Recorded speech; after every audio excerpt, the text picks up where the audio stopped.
দাঁড়িয়ে থাকা ডাম্পারের পেছনে সজোরে ধাক্কা মারল একটি পিকআপ ভ্যান। ঘটনাটি ঘটেছে সোমবার মধ্যরাতে ময়ূরেশ্বর 2 নম্বর ব্লকের অন্তর্গত বোখারিয়া বাস স্ট্যান্ডে।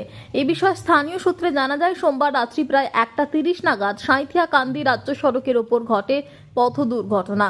সোমবার রাতে কান্দির দিক দিয়ে সাঁইথিয়ার দিকে ছানা বোঝাই করে যাচ্ছিল একটি পিকআপ ভ্যান।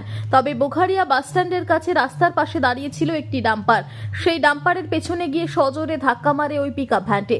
আর এই ঘটনায় গুরুতরভাবে জখম হয়ে পড়ে পিকআপ ভ্যানে থাকা চালক ও খালাসি। ঘটনাস্থল থেকে তড়িঘড়ি তাদেরকে উদ্ধার করে চিকিৎসা কেন্দ্রে পাঠায় স্থানীয়রা।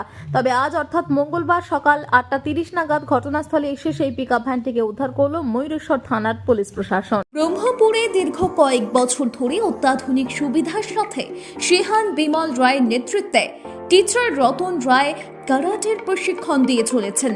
আগ্রহী অভিভাবক তাদের বাচ্চাদের অ্যাডমিশনের জন্য আজই যোগাযোগ করুন।